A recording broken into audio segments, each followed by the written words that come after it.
Hello दोस्तों, इस video में हम सॉल्व करेंगे भारतीय संविधान की प्रस्तावना पर आधारित 30 महत्वपूर्ण प्रश्नों को सॉल्व करेंगे। वनडे एग्जाम, पीसीएस एग्जाम के लिए काफ़ी ज़्यादा महत्वपूर्ण प्रश्न आज हम वीडियो में लेकर आए हैं और वीडियो को अंत तक जरूर देखिएगा। कमेंट बॉक्स में जरूर बताइएगा कि वीडियो कैसा लगा। बिना टाइम वेस्ट किए हम प्रश्नों को सॉल्व करते हैं। प्रश्न नंबर 1 है हमारा कि निम्न में से किसने प्रस्तावना को संविधान का परिचय पत्र किसने कहा है। प्रस्तावना जो इंग्लिश वर्ड है ये प्रियम्बल यूज करते हैं। प्रस्तावना को हम भूमिका उद्देशिका भी कहा जाता है। ठीक, तो प्रस्तावना को संविधान का परिचय पत्र किसने कहा है, देखेंगे भीमराव अंबेडकर के द्वारा। आर्टिकल जो 32 है, भीमराव अंबेडकर ने कहा कि जो आर्टिकल 32 है यह भारतीय संविधान की आत्मा है, तो ये हो नहीं सकता। जवाहरलाल नेहरू जो हैं इनके द्वारा आर्टिकल 19 जो है भारतीय संविधान की आत्मा है। ANA पालिकीवाला के जो द्वारा है, इन्होंने ही प्रस्तावना को परिचय पत्र कहा है, तो यही कहा जाएगा सी इज़ द राइट आंसर। और जो VN राव हैं ये संवैधानिक सलाहकार हैं, तो ये हो नहीं सकते, बी भी नहीं हो सकता, तो सी का होगा, सी इज़ द राइट आंसर। आइए चलते हैं प्रश्न नंबर 2 की तरफ। देखिए प्रश्न नंबर 2 है हमारा कि निम्न में से कौन सा कथन सही है। कथन को चुनना है कौन सा सही है। संविधान की प्रस्तावना पंडित जवाहरलाल नेहरू द्वारा उद्देश्य प्रस्ताव पर आधारित है।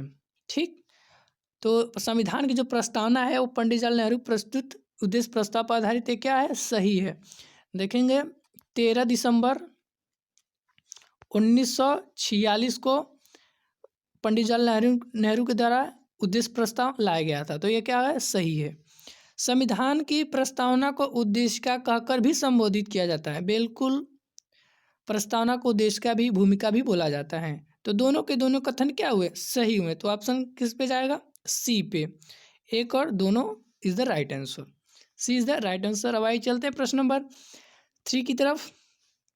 देखिए प्रश्न नंबर 3 है हमारा कि 42वां संविधान संशोधन द्वारा प्रस्तावना में निम्न में कौन सा शब्द जोड़ा गया है। कौन सा शब्द जोड़ा गया है। जब 42वां संविधान संशोधन हुआ था प्रस्तावना, तो प्रस्तावना में कौन सा शब्द जोड़ा गया है। ठीक, तो देखेंगे गणराज्य। देखिए गणराज्य जोड़ा ही नहीं गया, गणराज्य पहले से ही था हमारे मूल संविधान में ही। तो जहाँ जहाँ गणराज्य है, गणतंत्र काट दीजिए, तो क्या हो जाएगा हमारा, B is the right answer. ठीक, तो क्या हो जाएगा, समाजवादी, धर्मनिरपेक्ष और अखंडता, क्या हो जाएगा, ये राइट आंसर। आइए चलते हैं प्रश्न नंबर 4 की तरफ। प्रश्न नंबर 4 है हमारा कि भारतीय संविधान में संपूर्ण प्रभुत्व संपन्न शब्द का अर्थ क्या है। ठीक, संपूर्ण प्रभुत्व संपन्न का अर्थ एक ऐसे देश से है जो देश स्वतः या स्वतंत्र हो, बाह्य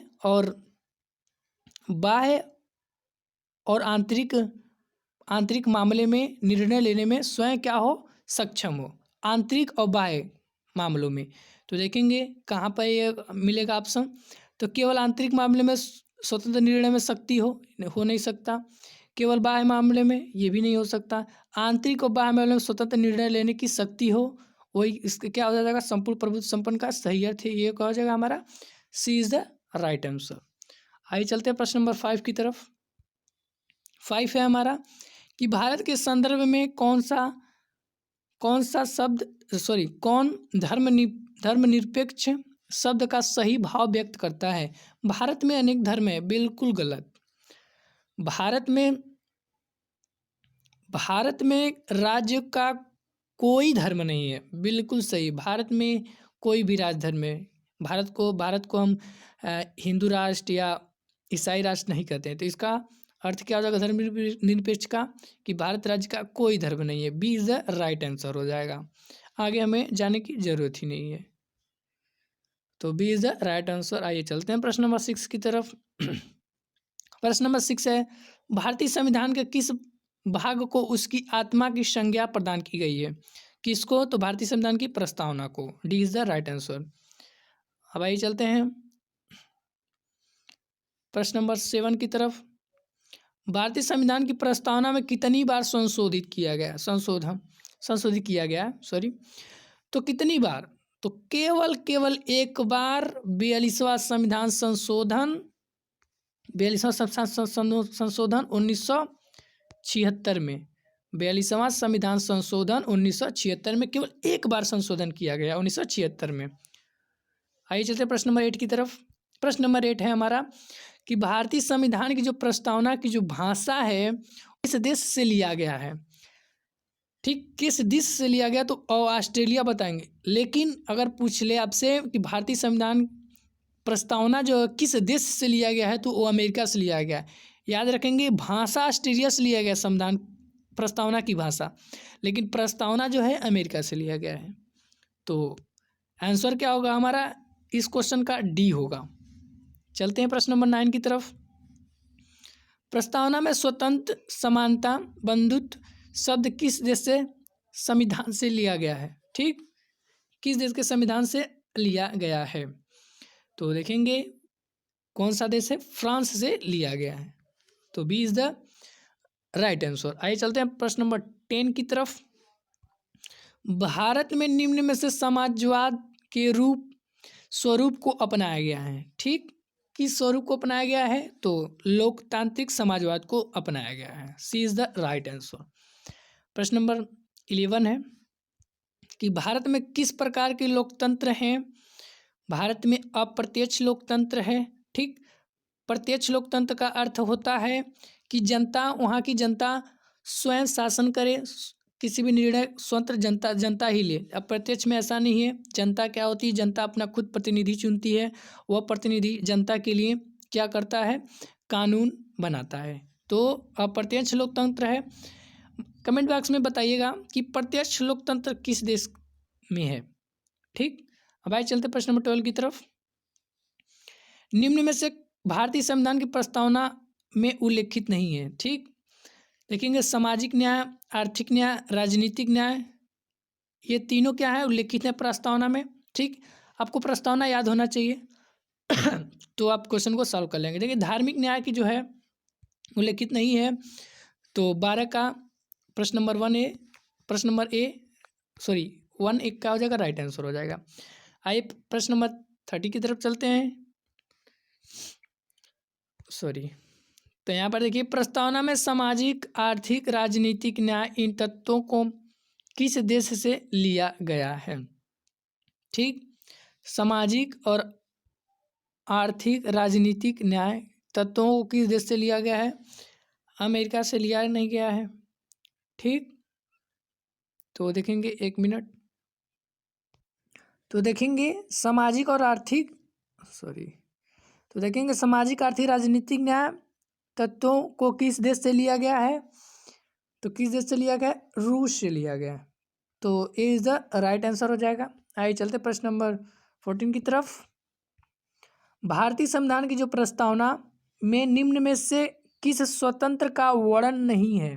ठीक, किस स्वतंत्र का वर्णन आपको नहीं मिलेगा प्रस्तावना में? ठीक, तो देखेंगे विचार का स्वतंत्रता है, धर्म की भी स्वतंत्रता है, आर्थिक की भी स्वतंत्रता है, लेकिन विश्वास की जो स्वतंत्रता है, देखिए आर्थिक की जो स्वतंत्रता है वह नहीं है। ठीक, अब विश्वास की हमें क्या है? स्वतंत्रता है, प्रस्तावना में लिखा गया है। ठीक, तो आंसर क्या होगा? वर्णन नहीं है। तो वर्णन कौन सा नहीं? आर्थिक स्वतंत्रता। ठीक, तो सी इज द राइट आंसर हो जाएगा। आइए चलते प्रश्न नंबर 15 की तरफ। देखिए निम्न विवादों में से सर्वोच्च न्यायालय ने प्रस्तावना को भारतीय संविधान की मौलिक संरचना का भाग स्वीकार किया है। ठीक, किस केस में यह स्वीकार किया गया है कि जो भारतीय संविधान की प्रस्तावना है वो मौलिक संरचना का भाग स्वीकार किया गया है? वो कौन सा केस है? देखेंगे वह जो केस है बेरुवाड़ी जो बनाम विवाद आया था 1960 में। तो इसमें बताया गया था, इस केस में सुप्रीम कोर्ट ने कहा था कि जो प्रस्तावना है यह भारतीय संविधान की आत्मा नहीं है। ठीक, उसके बाद देखेंगे ये भी केस नहीं है। ये भी नहीं है, लेकिन केशवानंद भारती बनाम केस जो है यह इस पे सुप्रीम कोर्ट ने कहा था, सॉरी यहाँ पर देखिएगा, सॉरी सही है 1960 और 1973 में।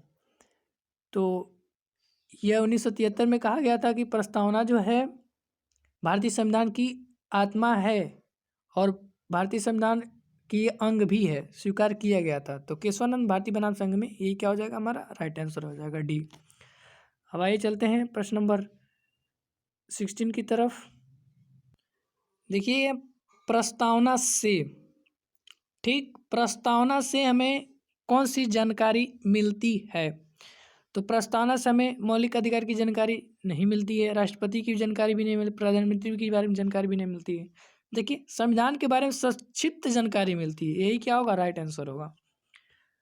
70 की प्रश्न नंबर 70 पे चलते हैं कि भारतीय संविधान की प्रस्तावना में हमारे संप्रभु लोकतंत्र गणराज्य भविष्य फल किसने कहा है? ठीक, किसने कहा है? तो देखेंगे के एम मुंशी ने कहा है। किसने? के एम मुंशी ने। ठीक, अब आइए चलते हैं प्रश्न नंबर 18 की तरफ कि सभी व्यक्ति पूर्णतः और समान रूप से मानव हैं। ठीक, यह सिद्धांत जाना जाता है, यह सिद्धांत जाना जाता है सार्वभौमिकता, सार्वभौमिकता ये सिद्धांत है, इसी सिद्धांत से जाना जाता है। तो ए इज द राइट आंसर हो जाएगा। अब आइए चलते हैं प्रश्न नंबर 19 की तरफ। राजनीतिक लोकतंत्र तब एक अस्थायी नहीं बन सकता जब तक कि उसके मूल्यों में सामाजिक लोकतंत्र नहीं हो। यह कथन किसका है? ठीक, तो ये कथन है भीमराव अंबेडकर। सी इज द राइट आंसर। अब आइए चलते प्रश्न नंबर 20 की तरफ कि भारत के संविधान के निर्माताओं का मत निम्न में से किसमें प्रतिबिंब होता है? पूछने ही की बात नहीं है, उद्देश्य प्रस्ताव या प्रस्तावना या प्रियम्बल, यही है हमारा, D is the right answer. प्रश्न नंबर 21 पे चला जाता है कि संविधान की प्रस्तावना दीर्घकालीन सपनों का विचार है, यह कथन किसका है? यह कथन है सर अलादी कृष्ण स्वामी अय्यर। ठीक, तो B is the right answer. 22 पे चलते हैं कि भारतीय गणतंत्र 26 जनवरी 1950 को सही संवैधानिक वस्तुस्थिति क्या थी कि जब संविधान लागू किया गया था? तो उस समय क्या स्थिति थी, तो वही बताना है। उस समय जो स्थिति थी संपूर्ण प्रभुत्व संपन्न और लोकतांत्रिक गणराज्य। ठीक, ये क्या होगा हमारा, B is the right answer. ये देखिए धर्मनिरपेक्ष हो नहीं सकता, ठीक, केवल लोकतंत्र हो नहीं सकता क्योंकि संपूर्ण प्रभुत्व भी था। तो समाजवाद या पंथनिरपेक्ष हो नहीं सकता क्योंकि यह 1976 में 42वां संविधान संशोधन करके जोड़ा गया था, तो हो नहीं सकता। अब आइए चलते हैं तो 22 का आंसर क्या होगा, बी होगा। 23 पे चलते हैं कि निम्न शब्दों में से कौन सा शब्द जो है 1975 में भारतीय संविधान की प्रस्तावना में शामिल नहीं था? ठीक, कौन सा शब्द जो है 1975 में भारतीय संविधान की प्रस्तावना में शामिल नहीं था? तो कौन सा शब्द शामिल नहीं था? अखंडता, बंधुत्व, संप्रभुत्व, संपानता, ये क्या था, शामिल थे, लेकिन यह अखंडता नहीं शामिल था। क्यों? क्योंकि यह 1976 में 42वां संशोधन करके जोड़ा गया था। तो 75 के जस्ट एक साल पीछे की बात किया है, तो यही नहीं हो सकता। 24 चलते हैं कि भारतीय संविधान में किस प्रकार की नागरिकता का प्रावधान है तो एकहरी नागरिकता का प्रावधान है, दोहरी नागरिकता का नहीं है। ठीक, दोहरी नागरिकता का प्रावधान किस देश में है, कमेंट बॉक्स में जरूर बताइएगा। अब आइए चलते हैं प्रश्न नंबर 25 की तरफ